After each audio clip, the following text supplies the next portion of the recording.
What's happening, everybody? I hope y'all are having a good day. I had this thought in my head today as I was playing through a level in between rendering some scenes for the Aurora pilot. I was playing just some pickup stuff for Final Fantasy VII Remake. Came across a scene with the whispers, and it got me to think. Something hit me in the brain, right? Maybe it was because I was creating my own thing. I was looking at something that the people from Square Enix had created, and my mind was in a weird place, right? But hear me out on this, because I think there might be a clue to kind of where the creators were coming from with the whispers on this. Now, I know a lot of you all hate talking about these characters, plot ghosts. I think that name is super dumb. Plot ghosts. It just sounds dumb. They're whispers. That's what they're called. Cries of the planet. That's what they were in the original game. The cries of the planet.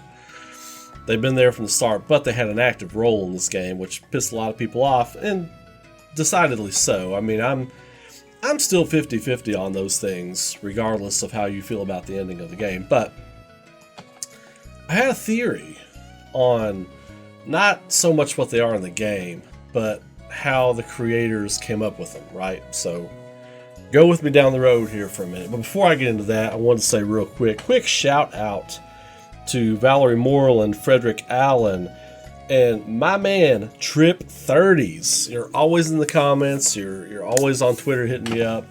You're always in the live streams and stuff. And they are the newest members of the Patreon family over on my Patreon. So big shout out to you all. I'm going to be bringing the weekly Q&As back, and if you're a member on Patreon at any level, your questions will be answered in those Q&As. I don't care if you hit it every week, you will get answered in those Q&As. Anyway, moving on. So, okay. I have a theory that these whispers in the game, that from a creator's standpoint, so the creators of Final Fantasy VII, the original one, you got Yoshinori Kitase, you got Kazushiki Nojima, and you've got Tetsuya Nomura. That's the big three on the project, right?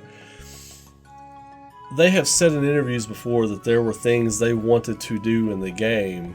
They weren't specific, but that they couldn't do.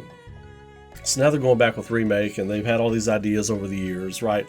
So I have this notion, this idea, that the plot ghosts, as a lot of you all call them, the whispers.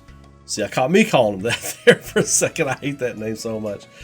The whispers are actually, now I've heard a lot of fans say, oh, the whispers represent them dogging on the fans, and the fans want to stay the same, and then them fighting against the fans. I don't think that's the case. I think it is them fighting against something, but I think the whispers represent the notion that they can't go back and recreate the game with these new ideas and stuff. It's not. I don't think they're supposed to represent like a group of people or a fan base or anything like that.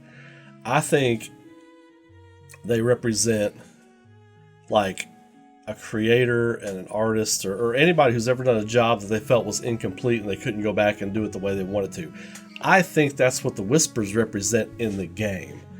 This notion and this feeling that, well, you didn't do that how you wanted to. You got to live with that regret, and sucks to be you. Keep moving, keep doing these projects and stuff.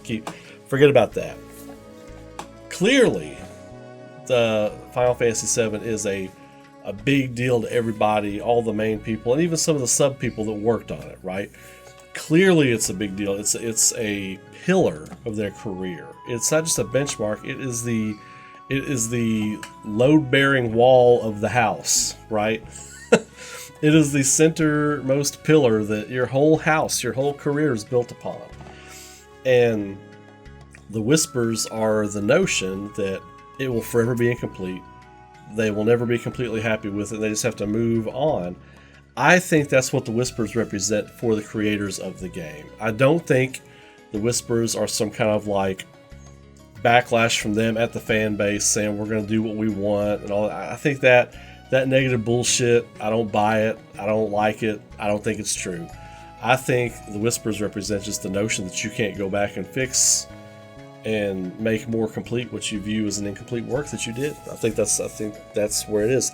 And the whole game, you're fighting against them to progress in this new direction, right? So I think in a way it's the creators kind of putting you in their shoes as the player whenever you got to fight against the whispers, because they just don't like go away until the end of the game. Like you whittle down a lot of their health and stuff, but then they just kind of, you don't beat them, they just disappear, they go away and they come back later, right? So, and then at the end of it, you fight the big harbinger, the big, devastator whisper, for my G1 Transformers fans out there. You fight the all form devastator, right? And then you gotta beat them, you gotta beat that thing. So it's at the end of the game, it's all that doubt and all that self-doubt and everything just piles into this big blob, right? And you finally have to take it down one last time. I really feel like that is kind of what the creators were thinking. I really do. And as a creator, as an artist, as a creator, as a writer, or as a musician, or as an architect, or anything you do, everybody has something they've worked on at some point in their life. Once you have once you have a big body of work, right? And even if you have like a small sampling of work, people have that one project they look at and they go, man, people really like that. I would love to go back and rework that at some point. I would love to go back and do this and that. But you can't. You feel like you can't. And you're just stuck with it. And many creators don't get a chance to go back and rework that vision of their baby, So I feel like the creators of Final Fantasy VII Remake and that worked on the original Final Fantasy VII, I feel like this was their opportunity to do that. I feel like they're taking the players on a ride through their own kind of like self-doubt and their own negative feelings about, I could have done this better, I could have done that better. I think that's what the whispers represent. I really do. So it's my take on it. That doesn't mean that's what it is, but that's how I interpreted it today, as just like quickly, as far as like not even taking into consideration story stuff or whatever, but taking into consideration how the creators were creating those entities and putting that in the game. And I think it was for us to get a taste of kind of like what they felt like they had to go through creatively. Anyway, that's my take on it. I just wanted to share that with you all today. Hope y'all are having a great day.